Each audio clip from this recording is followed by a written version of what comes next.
at home alone. You start off by having your mom go outside to do something, which leaves you alone in the house. She also states that you cannot leave the house until she comes back. So with all that being said, you agreed and the game begins. You get introduced to the controls right away, and you are in your house finding something interesting to do while your mom is outside doing something.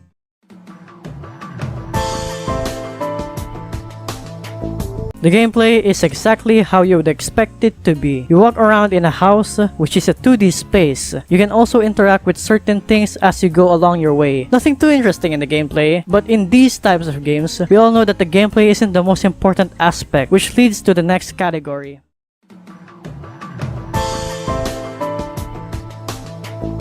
When some time passes while you are exploring the house, you will hear a doorbell, and then you see that it is a little boy that doesn't know what he is doing here. So you then invite him to go play with you in the house, and with some dialogue, the boy agrees. After this, you go get him a cake to comfort him. Then you hear another doorbell, so you go outside to see who it is. You then talk to a person outside to find out that he is the older brother of the boy you just invited to your house. So you take him to your house to go fetch his little brother. Now, if at this point you still have no idea what the game really is about, I recommend that you go watch or play a little bit to get to the main idea of what the game is truly about, because trust me, the story is about to change drastically. With all that being said, here's the next part. After you let the older brother inside the house, you will notice that the younger brother has suddenly disappeared. At this point, you will think that it is just the younger brother trying to hide and all that, but you hear a loud bang. This is the point where you realize that things are starting to get real. You then hear another doorbell.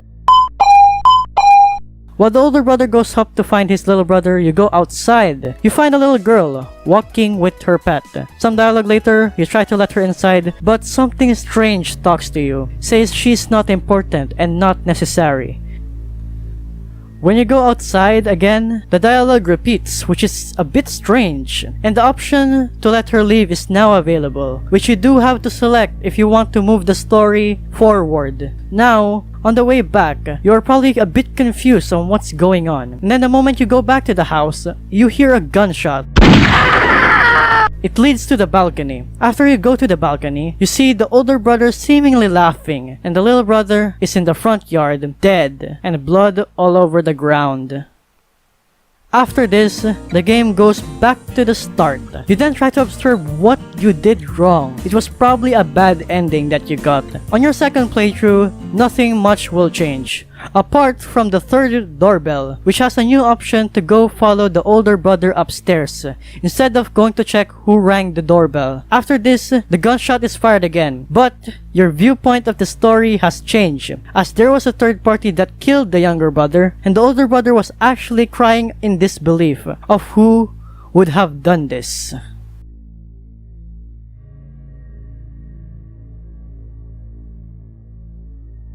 On your third playthrough, you will see if another option is available for you, and you might even try to explore a bit in this playthrough. If you do go outside, you will see a newspaper that signifies a murder that has happened nearby.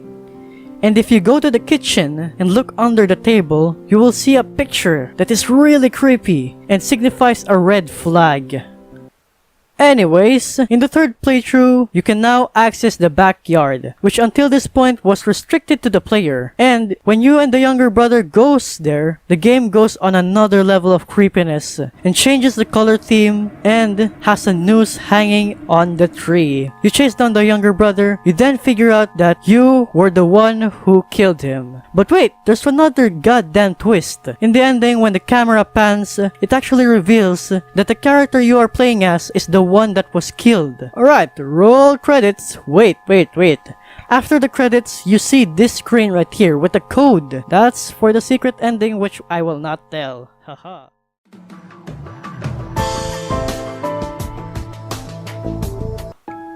Alright, interesting story, isn't it? Now let me give my thoughts on the story before we move on to the soundtrack. First off, the whole thing is actually a satanic curse. That's why some dialogue repeats, and the game even repeats 2 times, which must mean something, right? And the strange thing that was talking to you earlier in the 3rd doorbell, that was a demon possessing you. Even says it on the end, that the demon should have taken an approach that was not extreme to human standards, and the whole story represents a satanic version of yourself destroying the human version of you, thus bringing you to the dark pit of hell.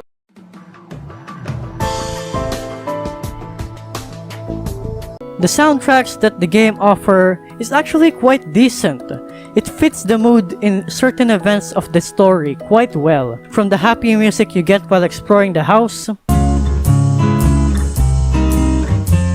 to the demonic music that plays when you realize that the game is not that happy-go-lucky game that you were looking for.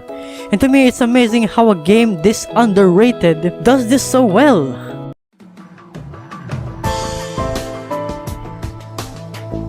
Alright, it's time to go to the ratings. So, enjoyment, I will give it a solid 8 out of 10. It was fun to mess around with, a fun little game when you're bored, and yeah, it was pretty good. For the story, I will give it an 8.5 out of 10, since it really requires you to think of what's going on, and you really appreciate the game once you have figured it out.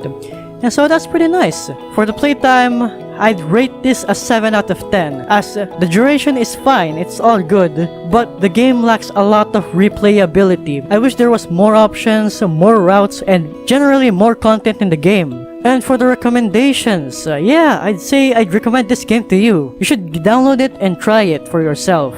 You might be asking, wait, you already told the whole story, what's the point? Well, that's the thing. I did not tell you the whole story. There is still a lot of Easter eggs that are waiting to be found. And there is even a secret ending that you may wanna go for, because that secret ending, I heard it ties everything up. So yeah, have fun with this game. Give it a good shot, I guess. So yeah, this will be the end of the video. Hope you all enjoyed and enjoy this game I recommended. As always, buckle up!